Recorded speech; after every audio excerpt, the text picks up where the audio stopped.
कुम्भन दास जी के चरित्र में ऐसी एक कथा आती है कि श्री कुम्भन दास जी बहुत अकिंचन थे। उनके घर में धन संपत्ति नहीं थी। ठाकुर जी साक्षात प्रकट होकर उनकी गोद में बैठ करके खेलते थे।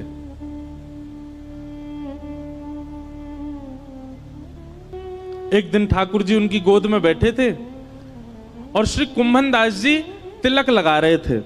तो कहते हैं कुम्भन दास जी के घर में आरसी भी नहीं थी, शीशा भी नहीं था। कुम्भन दास जी तिलक कैसे लगाते थे? दो उपाय थे कुम्भन दास जी के। कठौते में जल भरते थे, उसमें अपना प्रतिबिंब देखते थे जल के अंदर, और प्रतिबिंब देख के फिर तिलक लगाते थे। या फिर ठाकुर जी किसी दिन खेलते खेलते उनकी गोद में आ जाते और गोद में बैठे बैठे ठाकुर जी बताते, हाँ कुम्भना यहाँ ते सीधो ले चल लगो। अब यहाँ नीचे तो नेक घुमाए दे, अब यहाँ ते नेक ऊपर कर ले, बीच में यहाँ नेक कोने कर, अब यहाँ कर।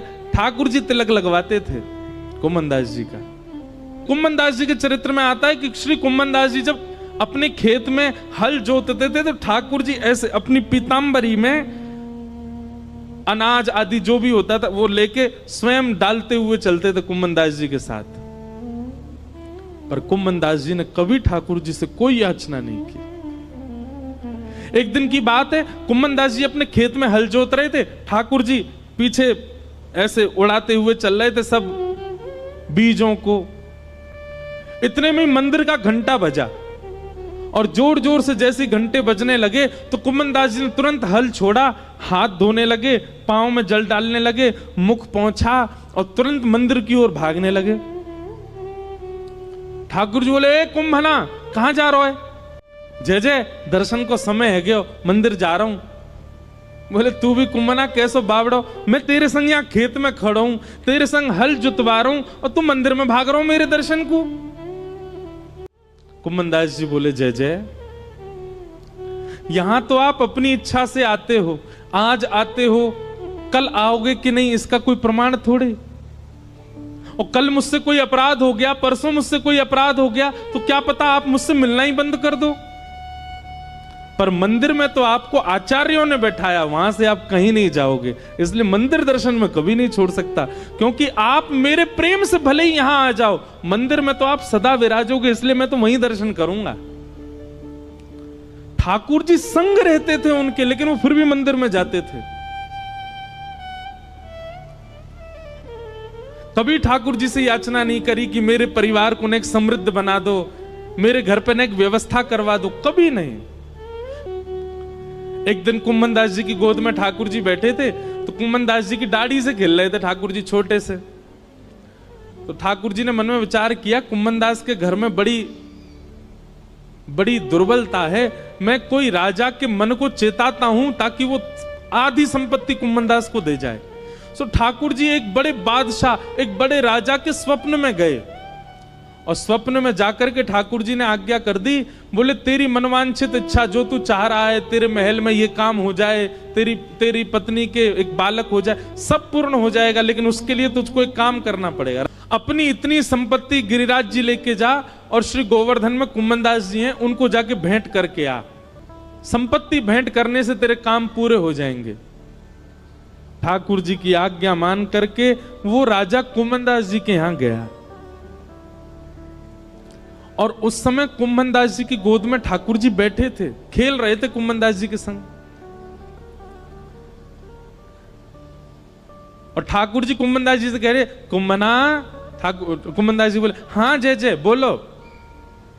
अरे सुनता हूं मैं तो एक बात करनी है। हाँ जय जय बोलो, कहा बात करनी है? इतना बस कहा ही था, इतने में ही वो राजा कुम्भन दास जी कुटिया में आ गया और उस राजा के आते ही ठाकुर जी अंतर ध्यान हो गए। सामने बादशाह खड़ा है, घुटनों पर बैठ करके अपनी आधी संपत्ति अर्पित करने को, लेकिन कुम्भन दास जी इधर उधर देख रहे हैं। अब ये तो यहीं बैठे, कछु तो कह रहे, पतो ना बोल के ही ना गए मुंहते। अब ये तो यहीं बैठे, कछु तो कह रहे, बोल के ही ना गए।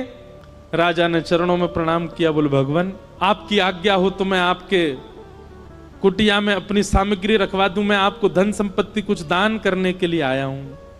भैया ले जाया संपत्ति को, कोई और में बांट दियो, और कोई ना लेवे तो जमुना जी में बहाई दियो। ऐसी संपत्ति को कहा करूं, जाके मेरी कुटिया के द्वार पे आते ठाकुर जी भाज गए यहाँ थे। ऐसी संपत्ति को मैं कहा करूंगा, जैसे ठाकुर जी छोड़ के चले गए। घर के लोग चिल्ला रहे हैं, अरे कुम्मनदास जी कुछ तो ले लो, आपकी कुआरी भतीजी है, उसका ब्याह करना है, घर की थोड़ी मरम्मत करवा देंगे। रात में वर्षा हो जाती है तो रात भर सो नहीं पाते हैं, हमारे घर में जल भर जाता है, अरे कुछ तो ले लो, कोई देने आया है। कुम्मनदास जी बोले, ऐसी संपत्ति ना लूंगा। जाके द्वार पे आते ही ठाकुर जी भाज गए। ले जा भैया, तेरे आगे हाथ जोड़ूं, अगर तू बहुत देर बैठो रहेगो तो मैं प्राण त्याग दूंगा, या को अभी लेके जा। और हट पूर्वक राजा को भगा दिया वहां से। राजा के जाते ही ठाकुर जी फिर आ गए। कुम्भना दौड़ करके गए, ठाकुर जी को गले से लगा लिया, बोले नाथ कहां चले गए आप? ठाकुर जी बोले, कुम्भनदास एक बात बता, मैंने एक राजा को स्वप्न दियो, स्वप्न में जाकर के वाकू चेतायो कि अपनी आधी संपत्ति ले जाके कुम्भनदास को दे दे, और वो तू को देने आयो, तेने स्वीकार क्यों ना करी? अरे तेरे घर में बैठवे के काजे कोई चद्दर ना है, तिलक लगावे के काजे आरसी तक ना है, तेरी भतीजे के ब्याह के काजे एक एक फूटी कौड़ी तेरे घर में नहीं है।